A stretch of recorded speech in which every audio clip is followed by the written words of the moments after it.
Le gymnase Sainte-Barbe de Sainte-Foy-les-Lyons accueillait le 16e de finale entre Lyon SO et l'Asvel Espoir.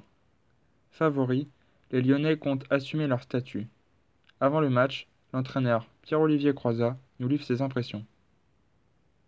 La clé du match, c'est qu'il ne faut pas qu'on les laisse déployer leur vitesse et leur rythme et leur agressivité. Donc il faut qu'on arrive à tenir ça pour arriver à imposer un rythme qui soit plus en rapport avec nos qualités plutôt que de les laisser jouer leur propre rythme et développer leur jeu. Quand on arrive à ce stade des 16e, voilà, on sait qu'on peut prétendre aller plus loin, donc on apporte le match-là avec sérieux et détermination. C'est pas la même ferveur que le championnat et pas la même importance ou même la même routine que le championnat.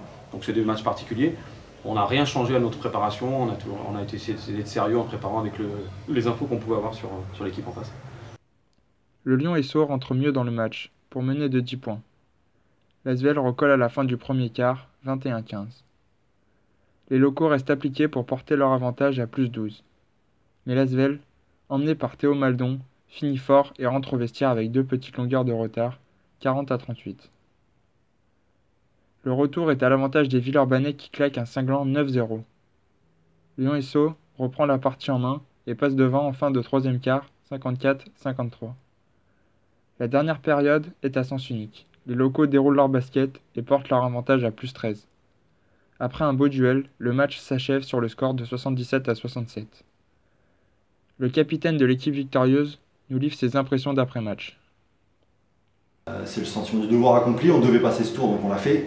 Malgré tout, il y a un deuxième sentiment qui arrive et il fait plus mal, c'est ce sentiment d'être un peu frustré parce qu'on n'y met pas ce qu'on doit y mettre, dans l'engagement, dans la positivité, dans l'envie d'aller chercher les challenges. Donc voilà, il y a vraiment ces deux sentiments qui prédominent.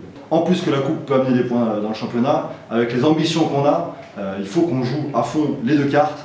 Parce qu'il n'y a que comme ça qu'on pourra avancer, il n'y a que comme ça on n'a pas le droit de lâcher un match. Notre objectif c'est vraiment match après match d'aller choper les victoires pour engranger de la confiance, de l'envie et d'avoir des beaux challenges sur la fin de saison. Si on avait fait ce qu'on a fait dans le quatrième, 3 quarts temps avant, le match il aurait été plié à la fin du troisième quart temps. Donc c'est surtout ça la frustration, c'est que sur des matchs comme ça, il faut qu'on arrive à imposer notre basket, notre confiance, parce qu'en ce moment il faut qu'on montre que l'équipe est solide et en confiance dans son basket. Là, il y avait un beau public avec les jeunes qui étaient là, ça poussait. Non, c'est très important de sentir un peu une ferveur derrière nous qui nous pousse dans les matchs. Donc à domicile, c'est un vrai plus. Il faut qu'on montre qu'on est content de jouer à domicile avec notre public et que comme ça, ils pourront nous pousser jusqu'à la fin de saison et avec les challenges qui arrivent sur la fin de saison. En huitième de finale, le Lyon SO rencontrera le Canet Côte d'Azur Basket samedi 24 février au gymnase Sainte-Barbe de Sainte-Foy-les-Lyons. Rendez-vous est pris.